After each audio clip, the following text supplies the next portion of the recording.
Good afternoon, ladies and gentlemen, and thank you for spending your Saturday afternoon with us.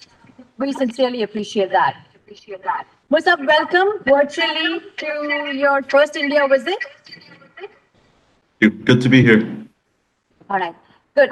Without ado, let us start. I think in order, we have some time constraints.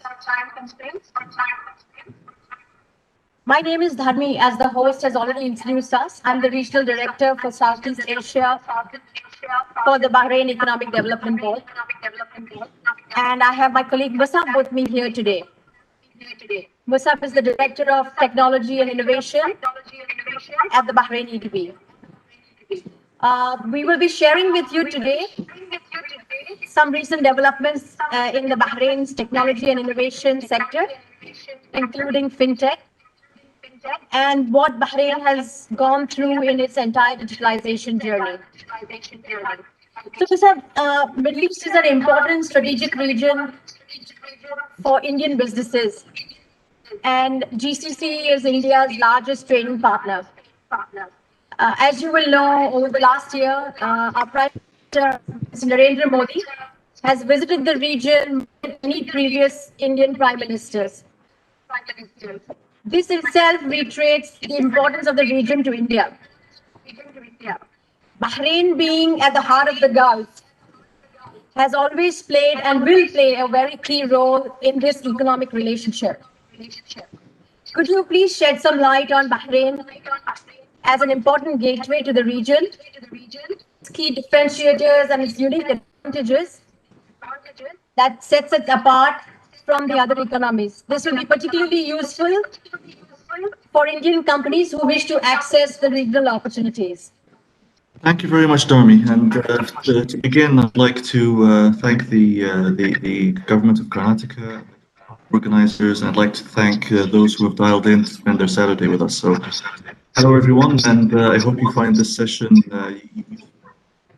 So, with Bahrain, essentially, you need to understand a bit about our history to understand where we are today. We started hundreds of years ago as primarily a trading post and as pearl divers. And that melting pot, acting as that trading hub between East and West, is ingrained in our DNA.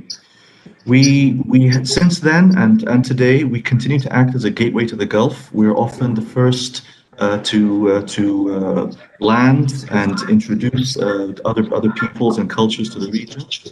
We also tend to be the first in implementation of various aspects. So, for example, Bahrain was the first to discover oil in the region. Bahrain was the first to introduce education, formalized education in the region. Bahrain was the first to sort of open up the banking sector, and to this day remains a banking hub in the region. And even with telecoms, in 2002, Bahrain was the first and to some extent the only country to fully liberalize the telecommunications sector. So we are very much a nation of firsts. We're very much a pioneering nation, and in many regards, other countries in the region look to us to see where we're going to follow Bahrain's lead. Now, I'm sure everyone's aware that GCC countries and countries in the Middle East tend to be their economies tend to be very oil and gas dependent. Bahrain's worked very hard to sort of diversify away from oil and gas. So today, 80% of our GDP is actually non-oil and gas. And the primary sectors that contribute to that 80% are banking, heavy industry, telecommunications and ICT, and logistics.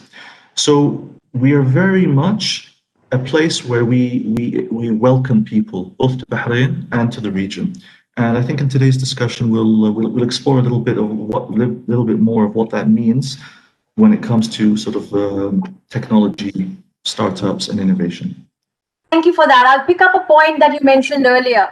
Traditionally the Middle East has been oil-centric, and governments now are sort of rigorously moving around diversification and its diversification agenda, trying to move away from oil to non-oil economies. Could you talk to us a little bit on Bahrain's journey, in this sort of diversification agenda, the journey it has taken, particularly in the ICT sector, the reforms and the policies, and how much important are these policies in the reform agenda? I think here a key message is that Bahrain's a small country. I mean, we're a population of about 1.7 million. But that small size actually is an advantage when it comes to dynamism and diversification. Vision, strategic vision from the leadership. Like case in point, the Bahrain Economic Development Board is responsible for sort of economic reform and attracting inward investment. And the chairman of our board is His Royal Highness the Crown Prince. So the economic agenda is very much directed from the top. And this is not a new strategic vision. The start of it was focus on our diversification agenda. So on the tech side, this is culminated across the last 15 years or so. Additionally, we've made sure that this vision continues and tends to be forward thinking. So we make sure on a regular basis that our legislation, our regulations, and our policies remain fit for purpose to push us forward. So, for example, as I'm sure you're all aware, data is at the heart of everything these days. And we've made sure that we remain agile in responding to the ever-changing needs of the sectors that rely on data. So we've introduced data privacy laws, data jurisdiction laws. So Bahrain, I think, is at the forefront of the digital evolution. And we've come a long way from our early trading days. Thank you, Musab. Bahrain has always been a forward-thinking government, relying not only on its internal strengths, but also forging key partnerships, key relationships, sharing best practices with global leaders. Could you talk a little bit about the internal collaboration, the Team Bahrain approach that trickles from the top, and the external partnership, especially with states and federal governments and in government of Karnataka in particular? Sure, we'd love to. I think there's a number of points to unpack here. Let's start with the first. I think what may be sort of closer to home. Bahrain has had centuries of historic partnerships with India, where we have been close trading partners with very close diplomatic ties across the many years. More recently, with the government of Karnataka, I believe it was in January, the EDB's chief executive, Mr. Khalid Hamidan, and Dr. Ramana Reddy, the additional chief secretary. And the MOU essentially sets out our intention and our willingness to explore a number of key areas in technology, such as artificial intelligence, Internet of Things, cybersecurity, and of course, fintech. And I think there's a lot that can be done there. Of course, with the recent COVID crisis, some of this has been curtailed, but some of it's actually continued. We've had a number of calls during this past period, even through lockdown. We've had a number of webinars, and we are continuing to fully explore this. It's not limited to our relation. Also, doctors, engineers, accountants, economists, and they've all very much been a partner in building Bahrain to what it is today. But even culturally, I mean, Bahrain has a number of tech companies, very esteemed tech companies, have their offices in Bahrain. So again, I would emphasize there's no. Mr. has always been, as you said, known as, the trading partner. And I think in yesteryears, it was one of the financial hubs before the other hubs in the region emerged. I remember, the Indian rupee was accepted in the country in the 60s and the 70s. Look, fast forward to this decade. What has Bahrain's journey looked like with the emergence of the new fintech, the reform and the new fintech sector and its adoption in Bahrain? Could you kindly talk to us a little bit about that, the approach of the central bank, and how things have evolved around the new generation financial services sector? Sure, sure. I think the key words I'd use on this aspect is fast and dynamic. I mean, we need the transactions to be able to go through for everything else. I mean, any sort of trade, any sort of industry is going to be relying on it. And Bahrain, I think, has been, I think the word I would use is pioneering in this space. So Bahrain introduced the first and still the largest fintech accelerator, the Bahrain Fintech Bay. And this was very much an effort that was in partnership with the Central Bank of Bahrain, which is our financial regulator. And as I'm sure everyone's aware, the financial sector is very heavily regulated, and it has to be in order to protect and safeguard everyone's money, to be blunt. And Bahrain's no different. We have our regulations. So what the Bahrain FinTech Bay does is it acts as a sandbox. So the CBP introduced a number of licenses where within the sandbox, the the license restrictions are eased. It's a lot faster. It's a lot easier to come in. You can test out new ideas, new concepts, and it's done in a very safe space. And on many of those companies that set up and pilot within Bahrain Sandbox go on to serve the region. Bahrain very much is, as I said earlier, gateway to the region. Our small size allows you to pilot, to test, and to generate proof of concepts, and then take them to our large neighboring markets such as Saudi Arabia, the UAE, and even beyond, even the greater MENA region. I think building on something we were talking about earlier with regards to relations, I think what helps us act as that launch pad for various services, fintech included, is the number of first and foremost, there's obviously the Greater Arab Region Free Trade Agreement, where it's easy to, based in Bahrain, you can easily access not only the GCC but the Greater Arab region. But also we have a few key relations with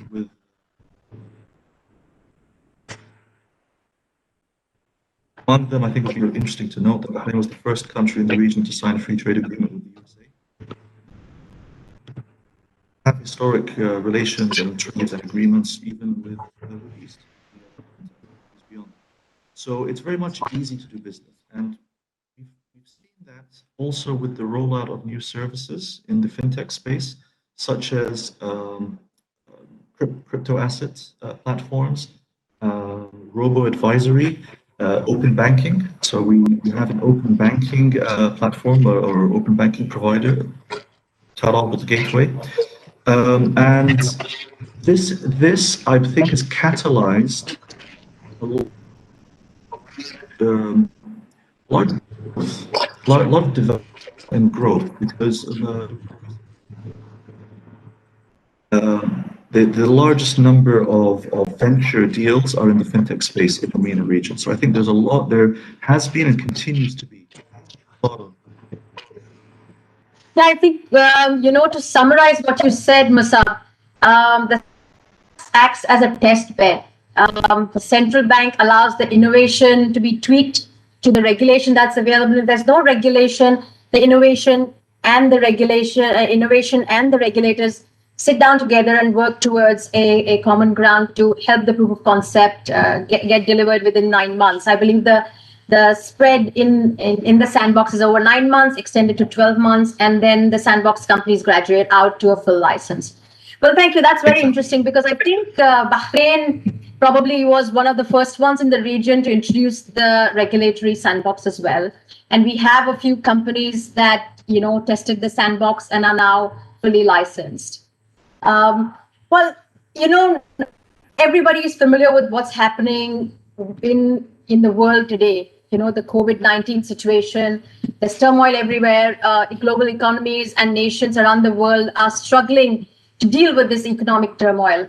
What has Bahrain done? How have Bahraini businesses been affected, or foreign businesses in Bahrain been affected? And what has the government's response been to the current challenge? And what opportunities, therefore, COVID presented, as so far as technology companies were concerned? for that point, Dormi. I think first and foremost, my best wishes to everyone, and I hope everyone continues to stay strong through this period. It's an unprecedented crisis that we all face on a global level. Um, we've been very lucky in Bahrain. Government response has been phenomenal, phenomenal, and I think it's the key element, I think, that shows just how strong the government response was, both on a sort of institutional level and on an individual level, is the fact that Bahrain never went into a full lockdown. Many countries had to completely lock down and even had to go into a second lockdown. We never did. And I think that speaks volumes to the government's response. So why was that the case? First of all, the government introduced measures to combat the COVID crisis very early on. So, I mean, as soon as the global spread started to happen, there was immediate response to try and limit gatherings, to introduce safety measures such as face masks. It was a very fast response. The government also put together a task force. If I can pause that for a moment and explain a concept that we have. We found over the last years that we like to take what we call a Team Bahrain approach. What that means is that for any particular issue, whether it's an investment issue, a large-scale investment or investor, whether it's a crisis or whether it's something that just affects a lot of us, a national task force is put together at a very senior level. I mean, we're talking up to and including ministers, and often reporting directly to His Royal Highness the Crown Prince or His Royal Highness the Prime Minister. And such was the case with COVID. All resources were dedicated to it. So the some of the key elements of that response was, first of all, mass testing. Mass testing was made available. In the first period, it was made available free. Now there's a nominal fee to cover the costs. The government deployed its resources, particularly through the labor sectors. I mean, as we all know, tourism, food and beverage, hospitality, these are all heavily hit. I mean, they just could not function. So the government deployed an $11 billion stimulus package. I mean, that in perspective, and that package where it was deployed to cover utility bills, to support salaries and wages, also there was loan deferment from the banks. Everything was done to ensure that both on an organizational and individual level, the impact would be as minimal as possible. Uh, Additionally, there was also basically silver lining is it made everyone realize not only the importance, I think we all knew the importance of technology, but what technology can actually do when you fully leverage its multiplication effect. So what we saw over the 6 to 8 months of the past 6 to 8 months of the crisis is a faster and greater adoption of technology. Obviously, video conferencing was one of the first things to come out, but everything from the government increased its rollout of digital services. Queuing was done online. There was a government deployed its Be Aware app, which is its central app for COVID testing, for proximity detection. Of companies that offer delivery services went up, including actually an Indian company. Delivery, and their market share and their services grew into Saudi. So I think there was a cultural shift pre-COVID, particularly with senior officials. You might find that online chat is not appropriate. COVID's completely changed that.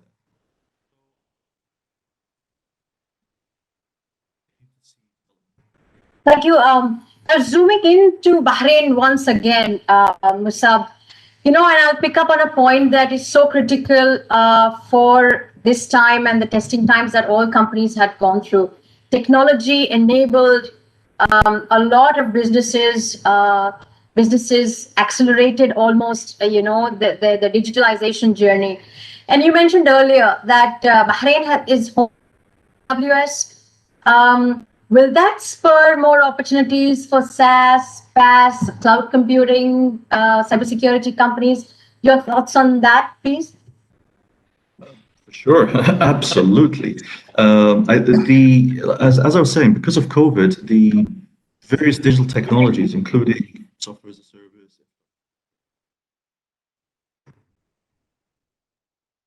among the top areas that we are currently focusing on is data centers with the services that operate out of that, such as SaaS, PaaS, and IaaS. Digital platforms in order to connect various stakeholders, whether it's B2B, B2C, or even G2B and G2C. Gaming, believe it or not, gaming we think is a huge sector. There's been a lot of shift towards it throughout the crisis, and we think the region is underserved in that area. There's a lot of opportunity, and of course, corporate innovation and startups. We've seen a lot of growth in this sector over the last few years. Bahrain is currently ranked as one of the top 5 fastest growing ecosystems, startup ecosystems in the world. We have some pretty impressive figures in this, even to the point of, for example, we have a lot of women founders in it. So we have about, I think it's 18%. About 18% of our local startups have a female founder compared to, I think Silicon Valley was about 16% and London was 15%. So we're even leading on that space. And more importantly, following the crisis, there's a willingness and an appetite to test new things. We have a lot of senior officials, whether again you're talking government or corporate, that are willing to pilot new technologies, invest in new technologies, and adopt new technologies. And our ecosystem supports landing these companies. We have about 4 accelerators and another 16 incubators. We have a venture capital fund. We have in Bahrain, reach out to the key stakeholders and expand into the region beyond. So I think, yes, there is a lot to be done. So, Musab, I think you probably stole some of my thoughts on, and the next question really to follow on your discussion was the startup, right? You talk about technology, you talk about innovation. All that discussion is incomplete in today's world without talking about startups, right? And the ecosystem around. Bahrain's journey in developing or building that ecosystem, I believe, started, as you rightly said earlier, we led the way in developing that ecosystem. Could you talk a little bit about the universities, the other pillars of the startup ecosystem and our journey into that? Sure, sure. I mean, thank you for bringing that up because talent is at the heart of. I think it'd be fair to say everything that we do, or at least most of what we do, and we strongly believe that our local talent is one of our key assets. So, talking about the local talent a little bit, I think one of the key elements to note is the high level of language and tech skill. So about I think 90% of our talent or 90% of our population are bilingual. We have a lot of multilingual speakers. Obviously, Arabic and English is very common, but also Hindi, Urdu, French, Spanish. There's a wide plethora of languages that are spoken in Bahrain. And that makes us very attractive for any sort of localization activity or customer service activity. Plus, Bahrain having been a trading hub, I think taking care of our guests and taking care of our partners is very much at the heart of our culture. That shows even in our business dealings. But also on the tech sector, on the tech side, We're sitting at about, I think, 99% internet usage across the population. Similar figure, about 99% of households with a computer. I believe the latest figures were about 130% mobile broadband penetration. So we have a very, very tech savvy, and even on the academic side, we've got about a degree, a bachelor's or master's degree, and the institutions, the academic institutions, are definitely focusing on the next wave of skills. So over the past years, I think the focus students were looking for was business degrees, some engineering degrees, finance, law. And there's been a greater realization that the focus should be on digital skills. Universities have responded, and currently everything is shifting towards a greater focus on those sorts of programs, but excuse me, but also vocational training. So instead of the tech sector moves so far in place that doesn't take 4 years. And that is in place today, and it's continuing to expand to make sure that we cover the range of skills needed from data sciences, coding and development, graphic art, artificial intelligence, everything across the board. So it's a very much a holistic approach to skills. That's really great to know. I think people in most audiences probably don't realize that local skills are available, especially in Bahrain, and that's what makes it more unique. First up, I'm going to pick up on one of the points that you mentioned. I know you touched upon it slightly earlier, funding. Modern businesses today rely a lot on funding, fundraising. Are the available opportunities and the areas? Do we have angels who are sort of abreast on what's happening in the startup ecosystem? Series A, venture capital, PE. Your thoughts on that? Sure, sure. No, of course. We would not be able to have a strong startup ecosystem if we didn't have funding available. So there's a number of sources of that. So first, obviously, we have angel investors, as you said. So let's start with that. I mean, definitely those are available. We have a government labor fund, Temkeen, that offers support for training and for programs. We have the accelerators and the incubators. Yeah, each one usually runs about 2 cohorts a year.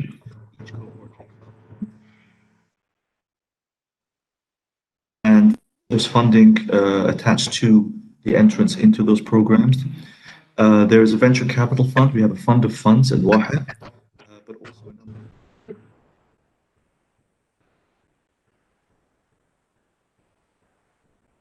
invest in promising startups.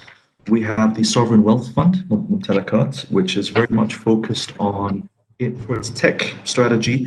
It's very much interested in elements such as data centers, content creation, agri-tech, logistics tech, insurance tech, so that there's a wide range of interest there.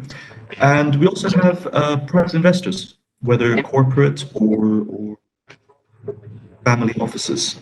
So a lot of the trading families here have their own family offices and again, partly because of COVID, partly because of the general growth and development of the economy globally, there is more and more interest in the new sectors. In fact, we have family offices that are interested in gaming, something that for a trading family you would think is a bit odd, but no, they recognize the opportunity there. And I think finally, the last point I'd say is that we're currently trying to open crowdfunding. So we have crowdfunding regulations in place, but as of today, we have a crowdfunding platform called Beehive. It's a plethora of options that startup companies will be put in touch with to look for various levels, whether Series A, Series B, Series C level funding. Thanks. I think Beehive is more equity-based crowdfunding than social crowdfunding. I understand that, and I think central bank is very, very keen on bringing equity-based crowdfunding platforms to Bahrain as well. And I know there is regulation in place, from the earlier discussion. I'll sort of be a little informal now, and I'll ask you one or two personal questions, Musab. Please name two Sure. that you did most during the lockdown. No, Bahrain did not have lockdown, but two activities that you did the most, and full marks for guessing that. Uh, um, Online well, I shopping. think, well, Is that what well, here? to a And certain gaming? extent. To a certain extent, yeah. I think you've hit the nail on the head. I mean, obviously, besides work, I mean, work didn't stop during lockdown. I think because we had the video platforms, in fact, our workload increased. But yeah, non-work related. I think as with most people, I think this is going to be a common answer. Digital entertainment is definitely one, and a certain amount of online shopping. Although I'm not a huge shopper myself, but it definitely made things easier. But yeah, I think I was parked in front of a screen a lot of the time. That brings me to my next up. The opportunities around online, the OTT segment, and the e-commerce segment, and your views and thoughts. Where the Indian audience would really love to know that. Look, e-commerce is booming. E-commerce is booming, and this was happening even before COVID. I think just COVID just accelerated the rate of growth. I mean, between I think if I recall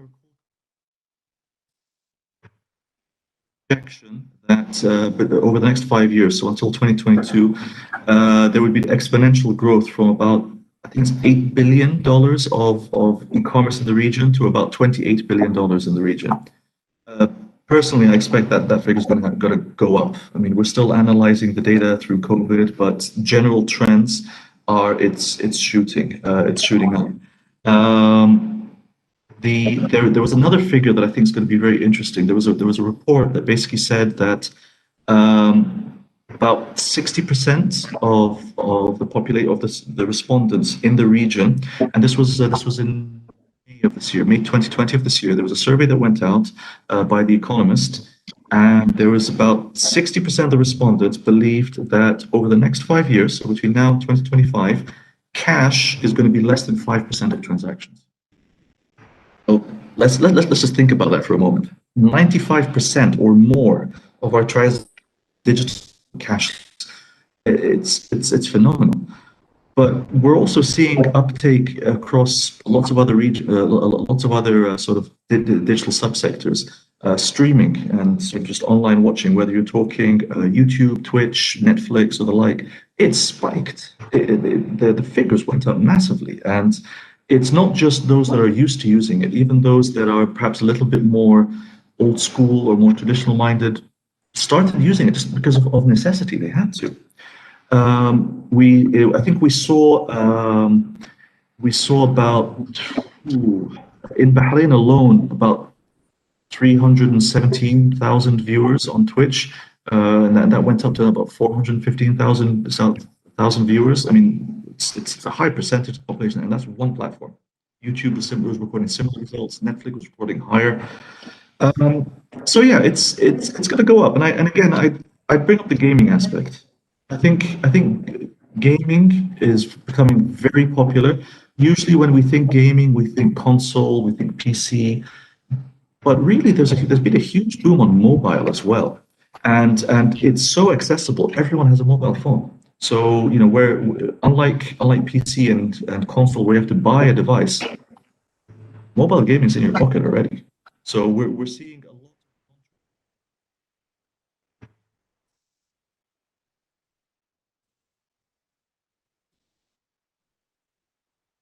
So if I hear you correctly, in the gaming segment, does Arabization, come out as an opportunity in all of this localization of games? Oh, for sure, a huge one. So I think let me phrase this in a couple of points. Some I've mentioned, some I'll raise now. The Arabic market is underserved in terms of content. I mean, we're one of the largest gaming, well, I wouldn't say the largest gaming populations, but definitely a very active gaming population. And there's a very high spend in the region compared to other regions globally. I mean, we're talking up to 3 or 4 times the average spend.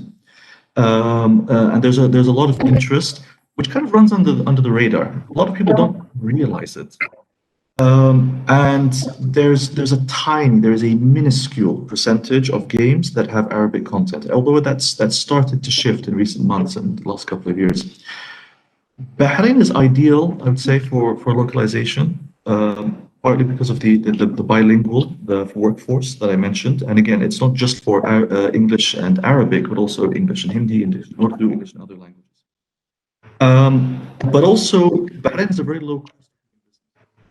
So on average, we're about 20 to 30% cheaper in terms of cost of doing business compared with our neighbors, with other players in the region. And we offer a fantastic standard of living. So there were reports this year, some from I think it was from the World Bank, and there was another which that basically placed Bahrain as among the most financially attractive places for expatriates in the world. I think it was first in the region and very high globally. And there was another report that placed Manama, our capital city, as the first globally for most financially attractive city for expatriates to live in. So we offer a very compelling package. But I believe some would say, but you're only a market of 1.7 million. Again, I stress we are a gateway to the region. We're connected by causeway to Saudi Arabia. It's only a 45-minute to an hour drive. In fact, many people live in one country and work in the rest. Myself, for personal reasons, I sometimes live in Saudi and work in Bahrain, depending on myself personal and professional needs. And there's a huge population or huge number of people that do that. It's easy. It's the flow is seamless. We're connected by flights, by multiple daily flights to each of our neighbors. We have the Greater Arab Free Trade Agreement. So there's a very, very compelling case to be based in Bahrain, but to serve the greater region. So I hope that answers the question. Thanks, Mustaf. Thanks for that. We'll come back to the key relationship that India holds with. We all know Bahrain's credited with the most liberal economy and the Middle East and we understand there is a large expatriate population. I believe if there was a cricket match not in the UAE but in Bahrain, we would have a state full of people, right? Including Indians. So the ratio of expatriates and Indians, and you comment a little bit on the social reform, the homogenization, diversity of the population, how that makes Bahrain a very interesting place. I think particularly for our I think the key message I'd say is that you will be welcome in Bahrain. There's very much a friendship and a partnership and a hand-in-hand relationship. So as I said about, I think it's the local Indian population community is about 400,000. We have, I think, the oldest Hindu temple in the region. We even have the Indian school, which set up in, I think, 1950. It's been around for about 70 years and has graduated over 11,000 students. And there's numerous diplomatic and trade relations that are ongoing. Many members of senior government from Bahrain, including His Majesty the King, visits. Likewise, from the Indian government, His Excellency the Prime Minister has also visited us. Other senior members of government visited us, and it's ongoing. We're delighted to have this level of deep relationship and understanding, and we fully intend to continue. Personal or governmental level, even at a company level, we have a lot of Indian companies that are set up in Bahrain. Large names such as Tech Mahindra and Tata. but also a lot of startups. We've had Arctic Bot, a startup that's set up in Bahrain that does machine learning sort of chat assistance or customer assistance. We've had Lasper that does it's a software solution to help run your business effectively. A lot of examples. I mean, we could sit here for ages just to go through it. I think the key message is there is very much a hand-in-hand friendship that extends decades and centuries back, and we hope to see it continued for decades and centuries to come.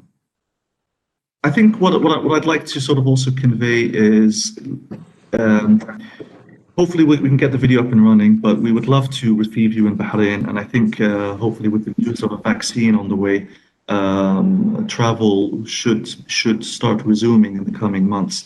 But in all cases, you could reach out to us at the EDB. We'd be happy to share the material on Bahrain. We would be happy to share some of these pieces of Bahraini culture. Perhaps we could see about even providing this video virtually. No, Musab, you're very right. I think Bahrain as a country is much more beautiful when you visit it in person. We'd like to say a big thanks on behalf of the Bahrain EDB. My colleague Musab and I are extremely grateful for the opportunity that you have presented to us. And we thoroughly enjoy the partnership with the government of Karnataka. And we've done a lot of work together. And, hopefully we would like to carry on the good work and the milestones that we have achieved. Till we see you next year, Ma Salama from Bahrain. Maybe Musab wants to say a few words of thanks as well. Thank you. So just in conclusion, I'd like to say just a couple of things. Before I conclude, I'd like to just, if you allow me 2 minutes, highlight what it is that we do as the EDB and how audience. So we essentially are your partner on the ground. The EDB, as I said earlier, is responsible for investment promotion and economic reform. So we help you land in Bahrain, facilitate the introductions to the various stakeholders that you need, and make sure that you're equipped not only to enter but to succeed. And it is very much our wish that when you come to Bahrain, you succeed not only in starting but over many years to come. And that's our key role. So we invite you to reach out to us. You can reach us through the various links online, through our website, www.bahrainedb.com. We're available on LinkedIn. Ultimately, we are here at your disposal. We have a strong friendship and partnership, and we wish to continue. So, in conclusion, I'd just like to say thank you for your participation. I'd like to thank once again the government of Karnataka and the event organizer and everyone who's joined us today on their day off. Thank you all. Have a great day and stay safe.